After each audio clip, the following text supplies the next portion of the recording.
Tonight, hundreds reported dead in Iran as the regime cracks down on the ongoing nationwide protests. With Donald Trump mulling military strikes, Iran warns of retaliation. Trapped in the cargo hold, moments before takeoff, passengers alerted from sounds below them. Some of the people that were sitting towards the back of the plane heard the person screaming and banging. The harrowing ordeal for an Air Canada worker. Plus, Jeremy Hansen gets ready for the journey of a lifetime. We don't know what it'll feel like at all, really. That's kind of the magical part of being the first humans to do something. Our conversation about the extraordinary preparations for his historic mission. From CBC News, this is The National with Ian Hansen. U.S. President Donald Trump is considering taking military action against Iran, reportedly looking at options that include direct strikes inside the country. This in response to the Iranian regime's brutal crackdown on anti-government protests. Iran is also making threats tonight, saying it will retaliate if the U.S. intervenes and could hit targets in Israel or American military assets in the region. It comes as more details emerge about violence on the streets of Iran and reports of hundreds of protesters being killed. Katie Simpson begins with reports of that violent crackdown against protesters and the disturbing images coming out of Iran tonight.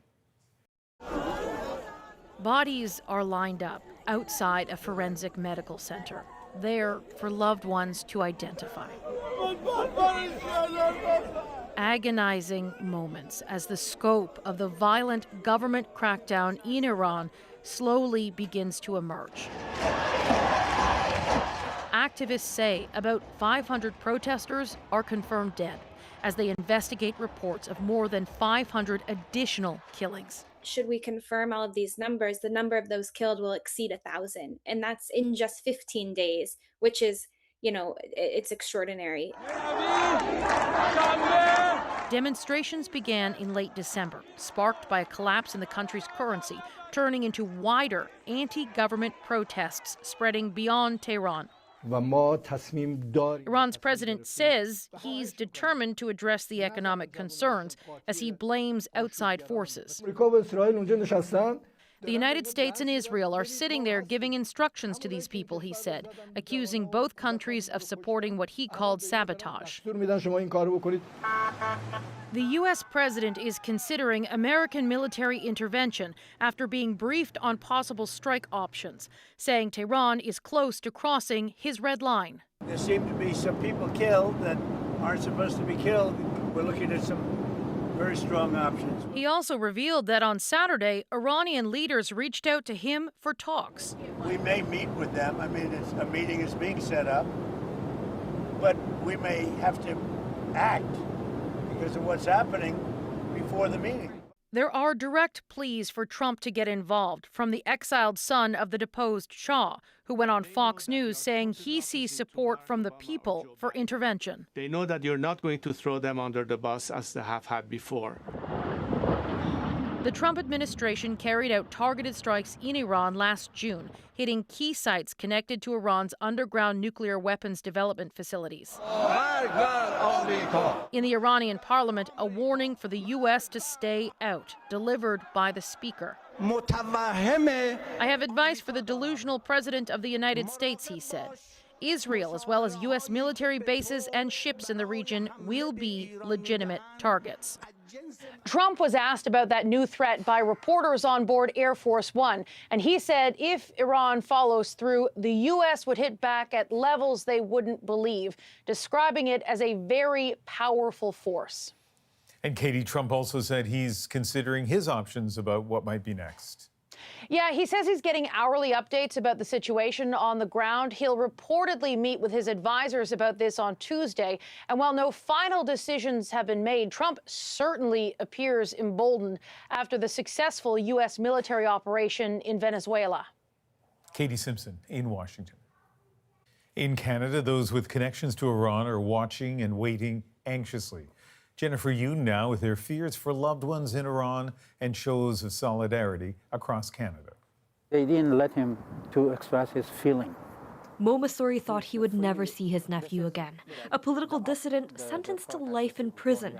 But now, watching the protests on the streets of Iran, that's changed. Give me hope after 26 years, I will be able to hug him. Iran has seen protesters in the streets before. Citizens fighting back against a regime long accused of torture, detention, and other human rights abuses. But some experts say this time is different. The economic crisis in Iran is more intense than ever before. The supreme leader of the Islamic Republic, the Ayatollah Ali Khamenei, is now 86 years old. The regime is definitely in a weaker position than it has been in the past. Here in Canada, the Iranian diaspora showing solidarity with the protesters. From Vancouver, it's no longer possible for the regime to have reforms. Toronto. We're here to be like people's voice in Iran because there's no connection, no internet. To Winnipeg. My last contact with my mother was on Thursday. She was on the street. There are different opinions, too, about what direction Iran should go should the regime fall. Some calling for the restoration of Iran's former monarchy, helmed by the exiled son of the Shah, deposed in 1979. He is the true king of Iran. That is his country. While others are calling for an election. We want a democratic republic for Iran. We don't want another Shah or monarchy or dictator. But everyone is united on one thing. They want the current regime to fall and for Iran to be free. Many are also hoping, some for the first time in years, to see loved ones again in Iran. Jennifer Yoon, CBC News, Toronto. At least one person has been killed in southern Lebanon after Israel says it launched strikes targeting Hezbollah. The Israeli military says it gave residents a warning ahead of attacks on Hezbollah members and sites used to store weapons. Lebanese officials say one of its citizens was killed. Lebanon's army recently announced it had taken control of part of the country's south, but Israel said not enough has been done to disarm Hezbollah.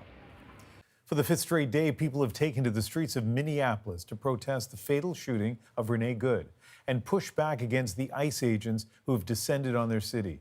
Katie Nicholson is in Minneapolis and shows us the growing mix of anger and fear. The screaming and honking outside made Holly Maines run to the window. I saw a small red car and it was being surrounded by ICE. The ICE agents started swearing, "Get the F out." Her neighbor, Mike Hodap, also grabbed his phone. Oh my God. As agents smashed the car's windows and pulled out its occupants. The two were arrested and taken away. So it was terrifying. I have two kids, 6 and 11, and they're both really scared. It felt unsafe outside. My younger daughter has been scared all morning about, what if ICE breaks our windows of our home? This Minneapolis street, roughly 8 blocks from where an ICE agent shot and killed 37-year-old Renee Good on Wednesday. The Department of Homeland Security released a new video from that day they say shows her stalking and impeding ICE officers. These are targeted enforcement operations. They're arresting bad people, and it's illegal. Let's remember, what she did was a crime. Tens of thousands across the country took to the streets to disagree this weekend, including a mammoth crowd in Minneapolis. The Secretary of Homeland Security faced tough questions about labeling Good a domestic terrorist. How can you assert with certainty that she was trying to hurt the officer as opposed to she was trying to flee the scene? If you look at what the definition of domestic terrorism is, it completely fits the situation on the ground. And defended ICE's Minnesota operation. These sanctuary cities, such as Minneapolis, are extremely dangerous for American citizens. And Jake, since we've been there, we've arrested dozens and dozens of murderers and rapists. But the city's mayor says it's ICE that poses the danger. You know how many shootings we've had so far this year? 2, and one of them was ICE. Hundreds more agents are expected to arrive in the coming days, adding to what is already the largest operation in ICE history, with more than 2,000 agents in the state. Caught in the middle, those whose neighborhood has become the center of a national firestorm. I don't know what to tell my kids right now. I think I'm shocked and I'm afraid and disappointed. Despite widespread fears of violent protests this weekend, there were only 29 arrests. That was on Friday night after a small group breached this hotel and where they believed that ICE agents were staying, and then they came out into the streets and refused to leave. Ever since then, Minneapolis police have been stationed outside. Katie, local officials have been vocal against this ICE operation. What are they saying ahead of the new influx of agents? They're putting out information, the city is at least, in multiple languages, advising people of what their rights are to protest and reminding people that the only way that ICE can enter their home is with a signed warrant from a judge. Katie Nicholson in Minneapolis tonight. Breaking news tonight, U.S. Federal Reserve Chair Jerome Powell is under criminal investigation over renovations at the central bank's Washington headquarters. An investigation Powell says is politically motivated. I have deep respect for the rule of law and for accountability in our democracy. But this unprecedented action should be seen in the broader context of the administration's threats and ongoing pressure. Officials say they're looking into whether Powell misled Congress about the scope of the $2.5 billion project. The investigation was approved last November by U.S. Attorney General Jeanine Pirro, a close ally of Donald Trump. Trump and Powell have long clashed, with Powell resisting the president's push for big interest rate cuts. Air Canada says it's investigating an incident that has left some passengers shaken and puzzled. How did a ground crew member get trapped in the baggage hold of an aircraft about to take off? It happened in mid-December. Ian Curran has the details, now emerging from a very close call. Air Canada Rouge Flight 1502 was taxiing down the runway at Pearson International Airport, about to take off from Moncton, when some passengers heard frantic banging and yelling from the floor beneath them. And some of the people that were sitting towards the back of the plane heard the person screaming and banging, trying to get their attention. One of the person even said that they called 911. Gabrielle Caron says the pilot soon announced takeoff was delayed because a ground crew member was trapped in the baggage hold. We're noticing the flight attendants are kind of running back and forth in the airplane, and on the ground we can see the crew gathering around the plane, so we know something's happening. The person is perfectly fine and safe. The plane taxied back to the terminal and the crew member was rescued. Air Canada declined to answer questions from CBC News, but it did confirm that the aircraft cargo doors were inadvertently closed while a member of the ground crew was inside, adding that there were no injuries and the incident is under investigation. While the crew member's experience would have been terrifying, making that flight would not have caused serious harm, says this aviation expert. So there was no danger of, hypothermia or any other asphyxiation. You're not supposed to be in there. We're not supposed to be carrying, individuals, human beings in that cabin, in that hole. He suspects normal procedures were not followed, and investigators will want to know why. What was his state of mind? What was his work content? Was he fully alert throughout the process? I'm just very grateful that, we have a positive outcome. Everybody's safe and healthy. Nobody was injured. That's the most important part. But I'm sure it could have been much, much worse. Ian Curran, CBC News, Moncton. Canada's military is on its way to a Manitoba First Nation after a lengthy power outage caused much of the community's water system to freeze. An advanced group of 7 Canadian Armed Forces members will arrive this week at Pimicikamak Cree Nation. The military team includes construction, plumbing, and heating experts. They'll help evaluate the situation and figure out what other resources are needed. Mark Carney's headed to China on Tuesday, marking the first visit by a Canadian Prime Minister in nearly a decade. Relations between the two countries have been strained for years. David Thurton now on Carney's push to change that. For Canada's canola farmers, Mark Carney's upcoming trip to China means one thing. Well, ultimately, an end to the tariffs.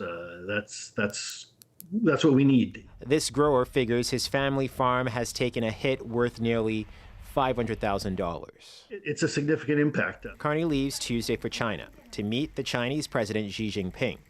The parliamentary secretary to the Prime Minister is joining Carney. He stopped short of promising relief on canola tariffs. I know you want to put a lot of focus on what I would call meaningful but short-term irritants. The Prime Minister also sees a longer-term opportunity to cooperate. One of Ottawa's goals for the trip, recalibrating a relationship that's been deeply strained. In 2018, after RCMP arrested a Huawei executive, Beijing detained Canadians Michael Kovrig and Michael Spavor. More recently, Canada slapped a tariff on Chinese electric vehicles. China responded with a tariff on canola. This is a high-stakes visit. With a reset in the works, a word of caution as Ontario's auto sector struggles under Donald Trump's tariffs. From China's perspective, it's simple. They will remove the tariffs if we remove tariffs on EVs. But I think from Canada's perspective, that decision has to take into account what kind of a future we want for our auto sector. India, another country Canada has a strained relationship with, is also welcoming Canadian politicians. Yeah, there's a great deal of interest in our forest products, in making doors, in making furniture, and that's what we're exploring here.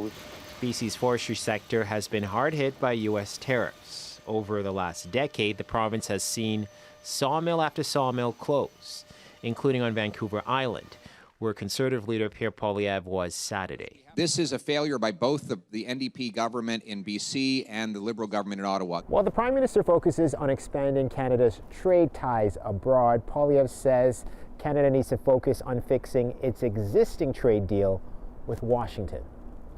David Thornton, CBC News, Ottawa. Bushfires in southeastern Australia have killed at least one person and wiped out hundreds of buildings. Oh, it's gut-wrenching. It's destroyed Harcourt. Hopefully we come out of this bigger and stronger. This town among the worst hit, with 47 homes completely destroyed.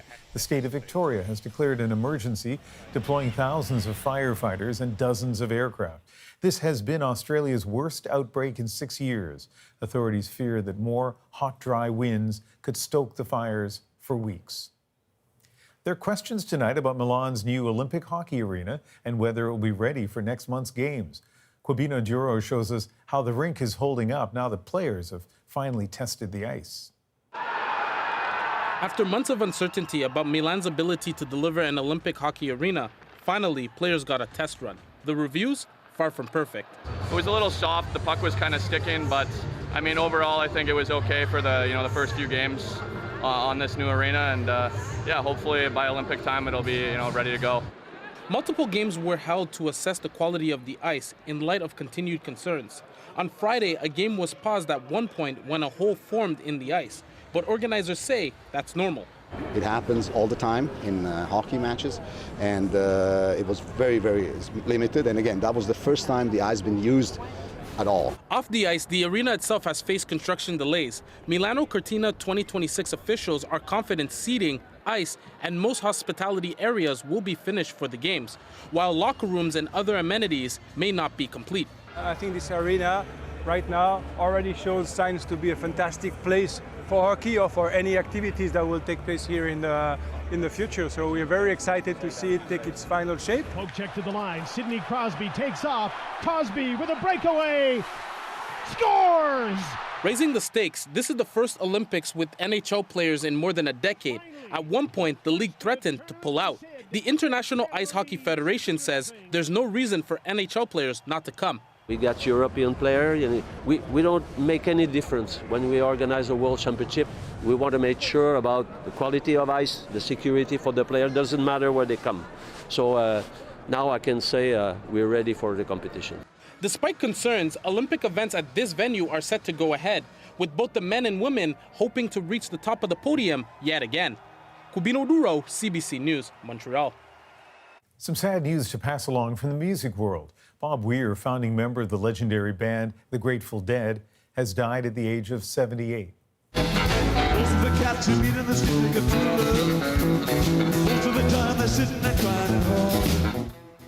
That's Weir singing lead vocals on the Dead's 1970 hit Truckin', a song recognized by the U.S. Library of Congress as a national treasure.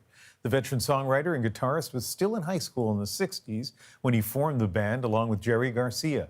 Weir was diagnosed with cancer in July. His family says he died surrounded by loved ones. Ontario is dealing with a road salt shortage, leaving some without the supply they need. We had one of the earliest winters that I can remember.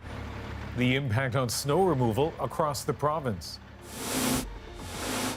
Are humanoid robots set to become mainstream? We're going much more toward a Jetson stage than a Flintstones. The massive leaps in the emerging tech. And the Stanley Cup heads to New Brunswick. It made them feel like they're important and they're a part of our hockey history here in Canada. We're back into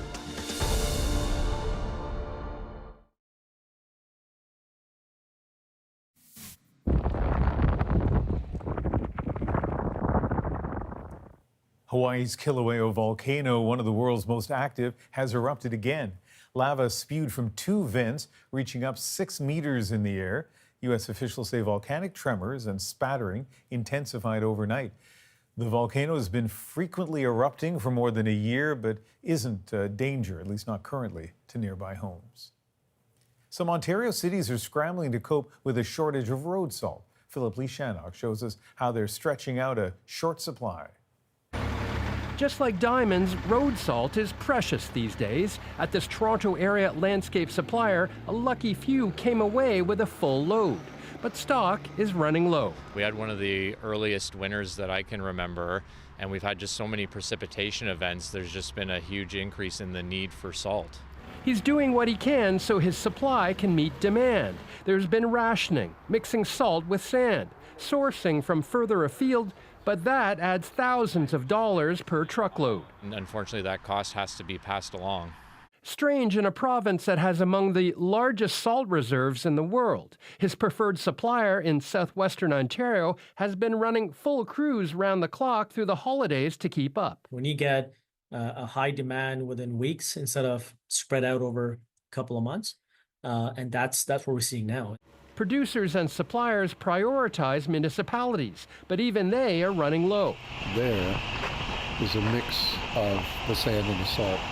Mixing stretches the supply out, but with insurance liability and public safety a priority, there's very little room for compromise. The most important thing for us is to make sure that our roads are safe for the public to use. Environment and Climate Change Canada says there are snowier and wetter conditions for much of the province this winter, which means more rounds of salting. It's not just Ontario. Nova Scotia and Quebec have also faced strained road salt supply in recent years. With climate change, we have a warmer atmosphere, and a warmer atmosphere can hold more moisture. When you have more moisture in the atmosphere, that can increase the odds of high impact precipitation events. Back in Whitby, relief as a late delivery arrives from Quebec. This load will likely be gone in a day, and with winter weather increasingly unpredictable, it's anyone's guess what comes next. Philip Shannock, CBC News, Whitby, Ontario. Canada's Jeremy Hansen could be weeks away from becoming the first Canadian on a lunar mission. There's just something magical about rockets launching. How he's preparing to make history. And workers in Alberta out thousands as their former boss takes on new employees. There's nothing stopping them from then starting up a new company. The National breaks down the stories shaping our world. Next.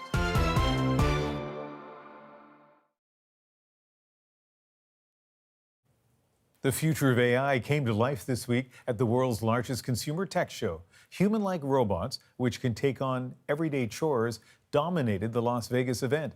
But as Anise Hadari tells us, the robots are still a long way from running your household. Tech shaped like humans is the latest craze at the Consumer Electronics Show in Las Vegas. I'm going to deal a card to the player on my left. Humanoid robots doing what people can do. Well, sort of. Folding laundry, for example, is a little slow. But seeing the tech in person had this analyst excited. It's obviously going to take time for it to take shape, but it wouldn't be a bad thing when you have a robot folding your laundry, taking your dog out. And I think, look, that's something that we're going much more toward a Jetson stage than a Flintstones. Don't be silly, Rosie. You are worth your weight in leftovers. Thank you. Atlas doesn't have to move like a person does. The hype isn't just for the home. Hyundai introducing a humanoid robot for car assembly. But in the household, some experts predict this tech is more concept than reality. If we want a full-fledged humanoid robot, it's going to be a lot more complex to make sure that they can go around the home in a way that's going to be safe for everybody in the house. Nice to meet you. And a Las Vegas trade show may not be where the most practical products are sold. Hello, everyone.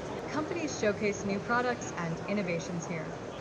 CES is all about hype. It's about thousands of companies all screaming above the volume, hoping that we will hear them and ultimately will buy what they're selling. And so you have to take it with a very large grain of salt. There's no firm ETA on when or if a humanoid could do your laundry. After all, it took decades for robot vacuums to hit the market. And usually, a human is still faster. Anis Hedari, CBC News, Calgary. Time now to break down the stories shaping our world. I sat down with Canadian astronaut Jeremy Hansen as he took a break from his training in Houston, preparing for NASA's Artemis II moon mission. Jeremy Hansen knows the risks that come with traveling into deep space. He talks openly about how astronauts accept they might not return home. But he's ready. Welcome to our home. And he's done pretty much everything humanly possible to prepare for this mission. It's a moment Hansen has been dreaming about since he first fell in love with space as a kid, growing up on his family farm outside London, Ontario. In just a few weeks, if all goes according to plan, a rocket will carry Hansen and his 3 crewmates to a place where humanity hasn't gone in more than 50 years, orbiting the moon. 3, 2, 1. And liftoff of Artemis 1. There it goes. That's awesome. Until now, this is the closest Hansen has been to traveling to space, watching the unmanned Artemis 1 mission launch from the lawn of the Kennedy Space Center in Florida.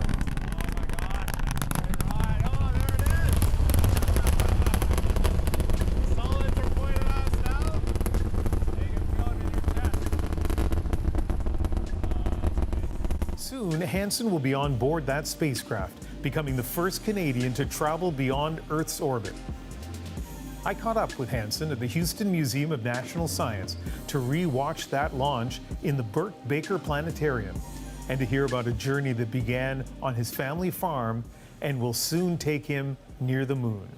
So as you watch this, and I'm sure you've seen it many times, you saw it in person, but as you watch this, what do you think? Well, I think something that's interesting is a major risk on this rocket is, and it was like this for the shuttle, there's a lot of redundancy built in, but both of those solids have to light. If one of them doesn't, one lights and one doesn't, it's really bad. Really, really bad.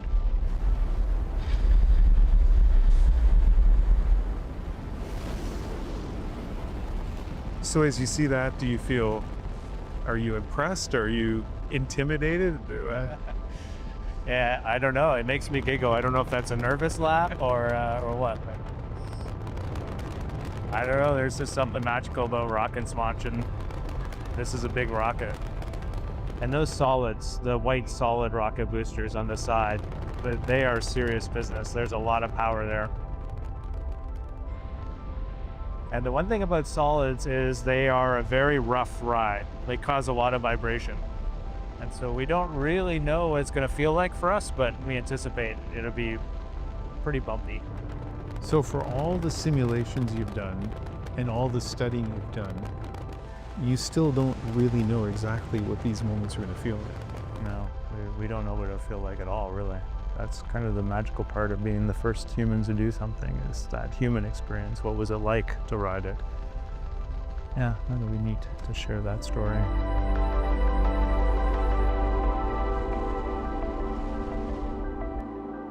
Let's talk a little bit about the risks involved here. How do you manage that? I think like you do with, all the challenging aspects of life, there has to be some acceptance that this is a potential outcome. Okay, if I may interrupt a little bit, yeah, there are challenging aspects in life, but we're not getting into a spaceship where I believe the risks are far greater than anything I'm going to face in my life, for example. I don't know that we see it that way, but maybe it's because astronauts, I think, are eternal optimists. Maybe we are a little bit optimistic about things, but there are very real risks, for sure. But they're well managed, and like we fight. We work so hard to try to characterize the risks and then come up with plans to mitigate them. What would likely get us more likely than not is something we failed to imagine. But I'm prepared that it might happen. And obviously I've had that conversation with my wife and my children. Still a little bit more work to do there. And what I want most is for them to know when I launch, because that will be a very acute, stressful moment, that they're going to be okay. If we have a loss of crew on the mission, that, it'll be tough. And they'll go through a process and mourning, but we're going to set it up so that they're going to be okay. I know you're not a casual, like you don't feel casual about it. I know you're very analytical, but is that how your brain kind of processes this stuff in a very logical, sort of compartmentalized way? Yeah, I think you have to. And for me, it's just beneficial in life in general. I mean, these aren't the only things I'm managing. I'm a father of 3 kids, and there's just a lot of things. And I want my children to know that challenges come up in life, loss comes up in life, lots of people deal with this. There's a lot of really bad things that are happening in the world, for example, and lives are being lost. And this is a real part of being a human. And what's important to know is that, yeah, that'll be hard and challenging and sad, super sad. And but then you have to know it's going to go on, and you can still create a joyful, positive future, still respect that loss, and still cherish those moments, but you have to move forward. And that's just important for me, that I know in my heart that they know that. That's what I need them to do if this does happen. In terms of some of the things you've done in preparation, you mentioned the simulator, but you've done underwater training. I've seen you described as an aquanaut. Mm-hmm. What's that?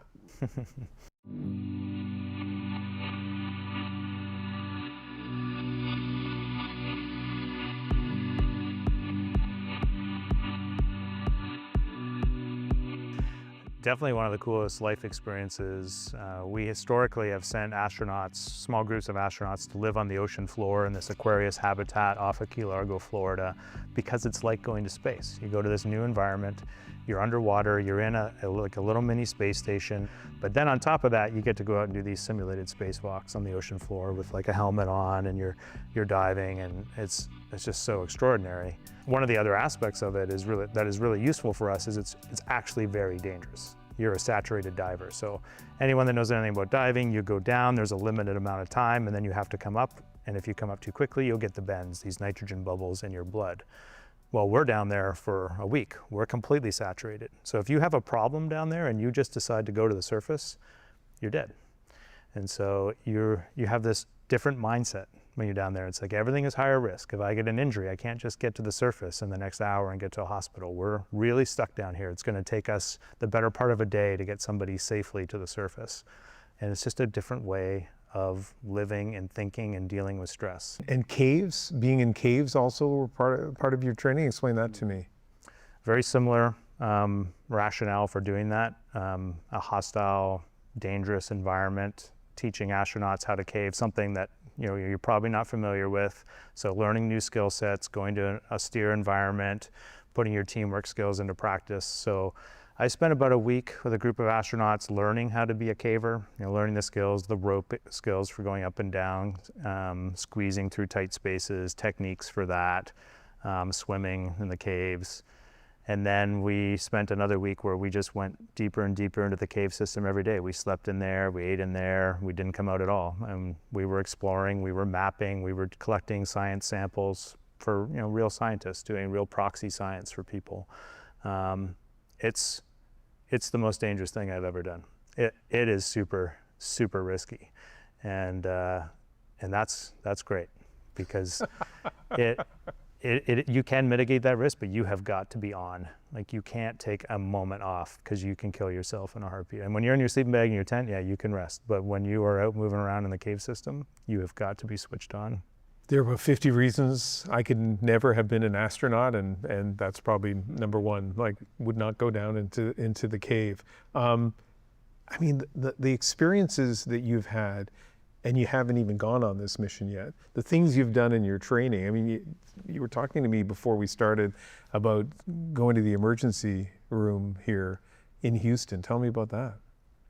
So of course, when you're days away from home on a mission to the moon, if you have an emergency, you're just stuck, a medical emergency, you are stuck with it. And so if I smash my head, exercising, and I sort of get catawonky and I smash my head into the displays in the vehicle and I slice it open, it's either going to be Reed, Christine, or Victor who are doing the stitches. And so we go to a teaching hospital under a lot of supervision, and we learn to do these things for real on patients. And so just demystifying this stuff, drawing blood, giving IVs, doing stitches, fixing teeth, and even intubation. And so having gone and done that is really helpful. Something I never thought I would do. Yeah, no kidding. It was not why I got into this job, but very grateful for the physicians and nurses who have given us those skill sets so that we know we can get it done. The success of Artemis II, what will that mean for you as a person?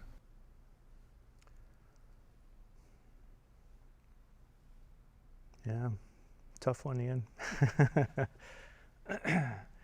It's interesting to think about. Artemis II is this great challenge for me. The journey to the launch is extraordinary in itself. I'm just having such a great time working with this team and figuring things out. Launching on the mission, flying around the moon is gonna be pretty extraordinary. Seeing the Earth from the perspective of the moon, it's gonna touch my soul. I know it's going to. It's just gonna reaffirm something I already believe, that, it's incredible that we live on this rock hurtling through space with this tiny atmosphere, and there's 8 billion of us. And I already know that what's important for our future is that we just start to lean into the fact that every human has equal value, and respecting one another is the most important thing that we could do. And we have to get to the point where we are working together, lifting each other up. There is enough on this planet for us all to live well. If we do it properly and we leverage technology, we can all live joyful lives here. And we're failing at that. And when I fly around the moon and our crew takes pictures and videos of Earth, that will hopefully be like one drop in the bucket where people will pause for a moment and look at that and say, we could do better. It won't fix it, but it will have been a positive contribution. And then I'll come back, and Artemis II will have been one of my life experiences that I'll be very grateful for. And then I'll try to keep using my energy to contribute to a positive outcome for the world. Life experiences that began on a farm in Ontario. It continued during Air Cadets. He talks about how impressive that was. We have a longer cut of that interview on YouTube, and still a lot more that's fascinating about Jeremy Hansen, the next Canadian astronaut that hopefully will air on the National closer to the Artemis II launch, which is scheduled now for early February. Coming up, workers fighting for thousands in missing wages after the CEO of a failed business fails again. There's nothing stopping them from then starting up a new company or another one or another one. The legal shield protecting owners of failed ventures. Next.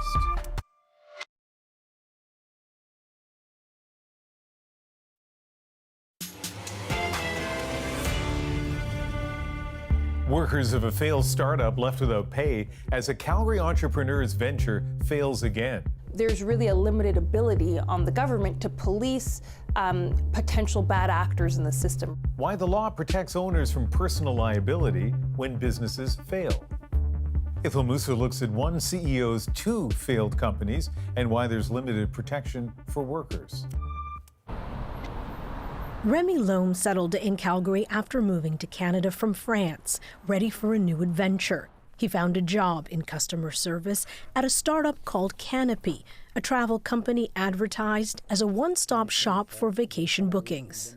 It was looking at first a great opportunity to start from zero and grow with the company.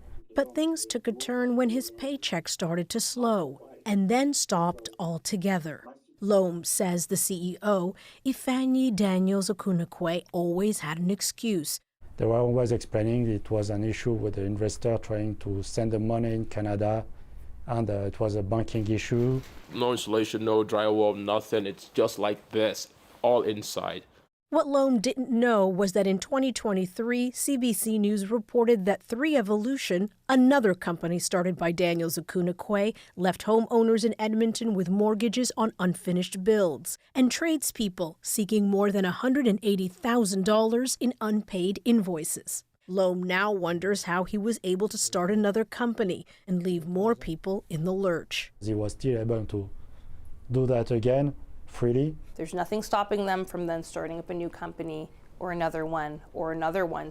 Employment lawyer Sarah Coder says entrepreneurs are allowed to open up another company, even if past employees are owed money. It's because of the corporate veil. Even if the same person is behind numerous companies, the law treats a company and its owner as separate.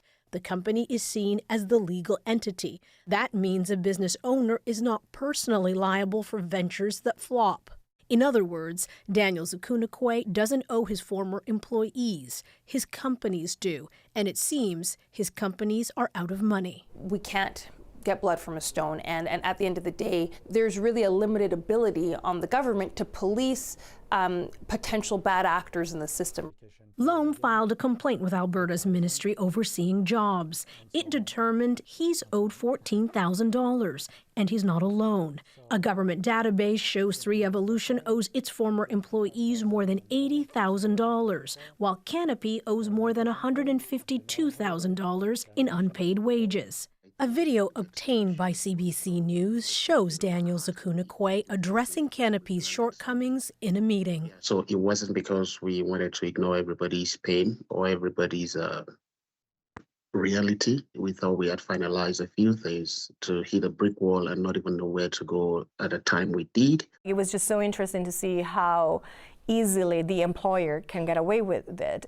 Former Canopy employees Francie Chuchi and Sabahat Noreen are also out of pocket. They say an entrepreneur's track record needs to be taken into account. Too many strikes, they say, and you're out. All those people have to be held accountable and make sure they're never allowed to be put in positions where they have to shoulder responsibilities of leading companies. Daniel Zakunakwe declined an on-camera interview request. In an email, he said he couldn't comment on 3Evolution Homes at this time. He said Canopy could not launch because it experienced significant and unexpected banking challenges and that the company doesn't have the money to pay everyone back. He said Canopy remains committed to exploring all available financial resources in order to make good. CBC News also reached out to Alberta's Ministry Overseeing Jobs. In a statement, it said it only has the power to regulate the conditions of employment, not the broader entrepreneurial activities or business development decisions. It said the ministry can pursue collections on behalf of any employee who's filed a complaint. Loam continues to wait for a resolution, but he doesn't have much hope. It feels like that kind of person, the CEO, can do whatever he wants. As far as I know, he's free of doing that again. Nothing is stopping him. A situation he didn't expect to face in Canada. The company CEO told CBC News in an email that he hasn't launched another business since Canopy folded. Coming up, a school in Moncton gets a big, shiny visitor. A lot of them said, the real cup? No. Oh my goodness. How students got to spend the day with hockey's biggest prize. Next, in our moment.